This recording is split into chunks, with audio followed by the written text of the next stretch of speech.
I don't think I'm making too much of a leap when I say that people generally view the state as being the order, as being the bones. I certainly thought this way, that society needs some sort of structure, and that these anarchists, they're just against structure and they're against order and planning.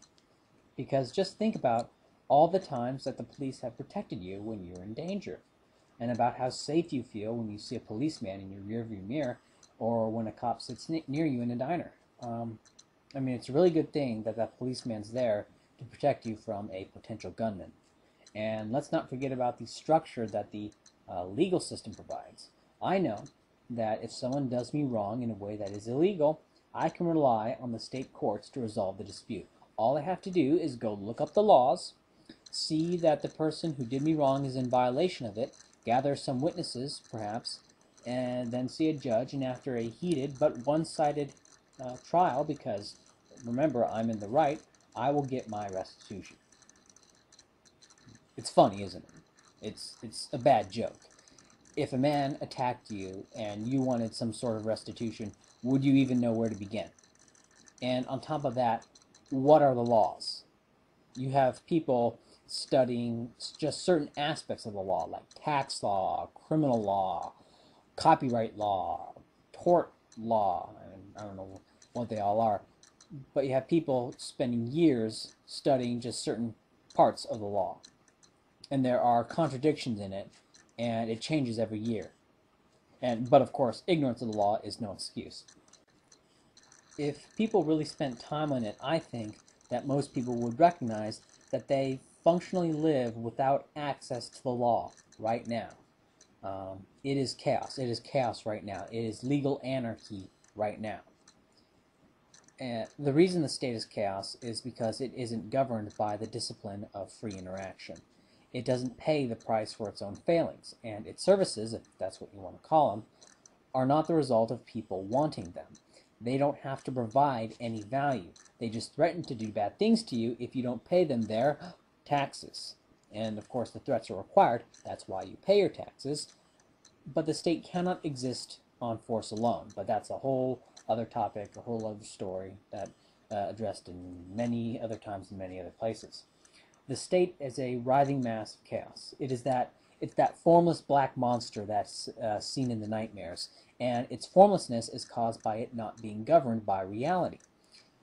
An animal in reality has evolved through a long line of incremental evolutionary adaptations.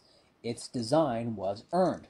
And even a single organism at one point in time can get fat or thin, more or less muscular in response to its environment. In the same way, a company, not a state-protected corporation, a company earns its design. A company earns its shape based on what people want, what they're willing to pay for. A company provides value and is shaped by what they do that provides value and gets the money from other people. The company, let's say a charity company, provides value to the customer. The customer is the donator. If the charity is efficient in providing services to the needy or getting people jobs and all that stuff and getting people to be self-sufficient, then that charity over time will get more customers. Less efficient charities, charities that are known for embezzling, let's say, will get less customers until they either reform or go under. Companies earn their shape. I guess you say they carve themselves out. The state does not earn its shape.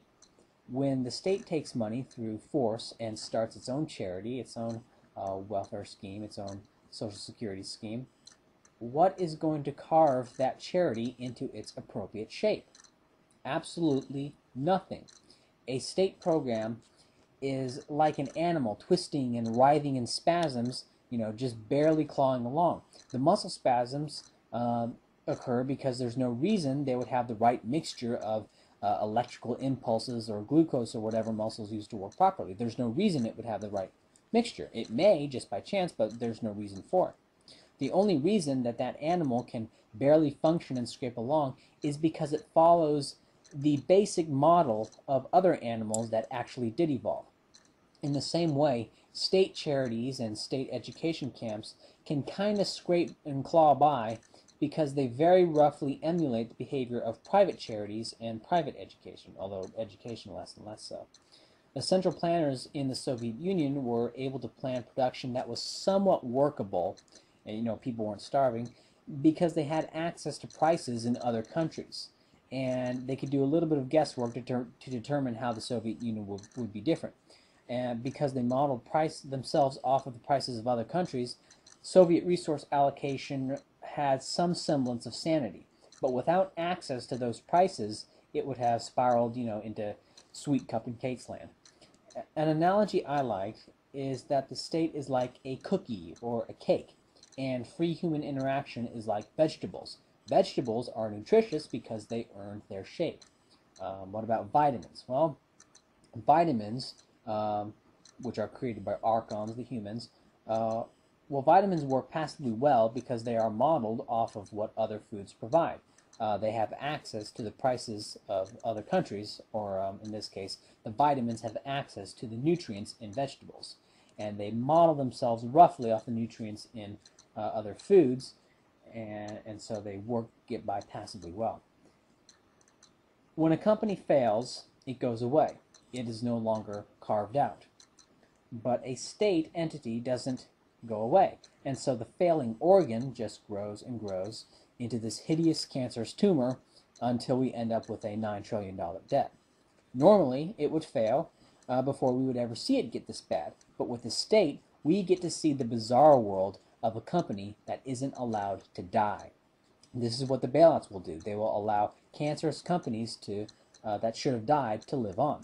And so it mutates and becomes more and more grotesque until the debt service becomes even greater than the total government outlays. I have a hunch, and this seemed powerful to me, but I don't know how to say this without thinking I'm going way out on a limb here. When I first became an anarchist, I couldn't watch horror movies anymore. And I know you people don't care about me, right? Theory of mind. But I've heard it's a common experience for anarchists. I don't know why I felt this way when I did. As soon as I recognized that taxation rests on death threats, I started to become sick to my stomach whenever I saw like a first-person shooter. And, I'd get, that hot and tingly feeling whenever I watched people play games like Resident Evil or Doom. I had a hunch why this was, but I didn't understand explicitly. Now that I go back to it, I get a little bit less disgusted when I recognize that Doom, for example, is an allegory. Look at the state. It gets you to pay for something that you don't want, something that has no reason to work because it wasn't carved out. You are violently forced to pay for the cancer. If you don't pay for the cancer, then the repercussions are psychotic. You go to hell, where you are tormented by sadistic demons, but also by the zombie men you were sent with. If you don't pay your taxes, you are sent to prison where you are tormented not only by the guards, but by the other inmates. The UAC in Doom, which is the artificial agency in Doom, went to Mars, right? Mars, the god of war. And the UAC has unlimited funds and no legal boundaries, right? The UAC is everything that makes a state a state. And of course, it is the USC that causes all hell to break loose. Warhammer 40,000 shows a world that is completely run by states. States have total control over their people, be they the Orcs, the Eldar, the Tau, the Imperium, and there is virtually no free market, or if there is, it's only known to like Warhammer geeks, and they'll talk about like, I guess, the different markets on the different planets, but who the hell cares? And there are Archon symbols in Warhammer everywhere. You'll see Christian crosses, iron crosses, angels, halos, skulls, birds with extended wings, and the holy scriptures that are carried on banners in the battle. And it's constant war. War is everywhere. And the Eye of Terror at the fringe of the universe, which spews forth these chaos hordes. It's the portal to hell from Doom, and it's the Eye of Sauron in the Lord of the Rings that spews forward all these beasts. And of course, people who come into contact with the state inevitably become corrupted by it. Everyone knows the politician, or even just the activist, who changes over time in response to government funds. And this is also how the Ring corrupts Saruman and Isengard, and how former Marines become zombie men and shotgun guys in Doom. and how the Space Marines of the Horus Heresy become completely deformed by their chaos powers. I know Amendum is a train wreck, and it's often kind of seen as kind of lame to pick on him, but he is illustrative for his extreme stance in embracing cancer and chaos. Amendum takes Archism to its logical end, to a completely artificial world, a virtual reality.